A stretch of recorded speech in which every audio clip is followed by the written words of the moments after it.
Chapter 13, Mem. Proverbs 31:22. She maketh herself coverings of tapestry, her clothing is silk and purple. King James Version. She quilts her own bedspreads, she dresses like royalty in gowns of finest silk. New Living Testament. Mem. The mem originally was simply a wavy line and was a picture of water. Over the years it has modified into the letter we have today. Water has many connotations and meanings, yet the predominant meaning in Proverbs has to do with sexuality, as seen in Proverbs chapter 5, verse 15. Drink water from your own cistern, running water from your own well. This verse invokes the metaphor of a covered well being described to describe the virgin, and the next verses 16 to 18 go on to say, should your springs overflow in the streets, your streams of water in the public places, let them be yours alone, never to be shared with strangers. May your fountain be blessed, may you rejoice in the wife of your youth. These words extol the young man to not allow his streams, sexual energy, to be spread abroad. The teaching of this verse corresponds well to the symbolism. Her clothing is linen and purple. This probably refers to undergarments, or as we would say, fine lingerie. The coverings referred to are only mentioned one other time in Proverbs, in chapter 7, verse 16. I have covered my bed with coloured items from Egypt. This is where the prostitute is attempting to seduce a young man, describes her bed coverings of tapestry. The same word is used here in Proverbs chapter 31. Well, now that you are all hot and bothered, let us continue. This virtuous woman is certainly not a prude. Her sexuality is strong, healthy and unashamed. The trouble with living in a permissive culture is that not only is sexuality diminished and devalued, but that healthy, robust eroticism is tainted.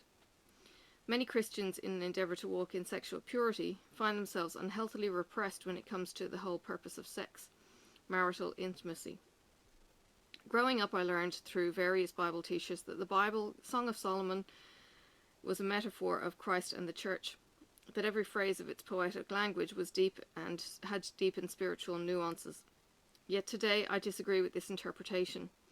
The more I have studied and thought about it, the more I am convinced that it is an erotic love poem celebrating the joy and wonder of sexuality. Other interpreters, by and large, seem to be trying to get away from the obvious. God created male and female, designed sex, and deemed it all very good. What is more, he inspired a book that joys in it, which in turn is found worthy enough to be included in the canon of Scripture. Brilliant! The virtuous woman, then, is sexually alive and vibrant. She dresses for her husband in the finest lingerie. She prepares herself and her bed. Sex is not an afterthought or a duty. It is a joy to be revelled in and a pleasure to be prepared for. In short, a gift from God. Sex should be, indeed must be, passionate. The virtuous woman exemplifies this value. She is adventurous yet discreet, sensuous yet pure. She is for her man, and he is for her, and together they make music in the night.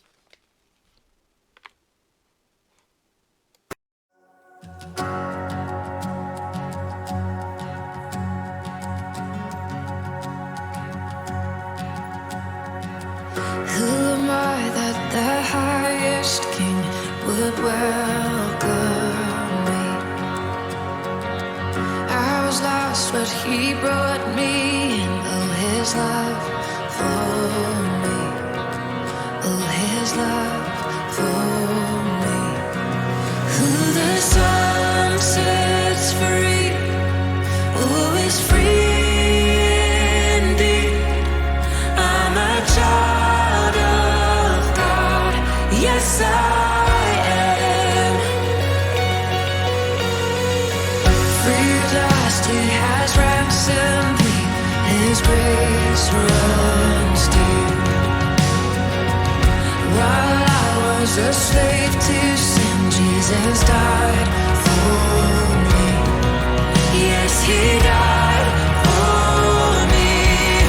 Who the sun sets free, oh, is free indeed.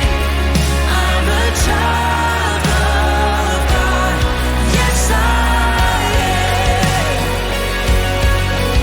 In my Father's house, there's a place for me.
child.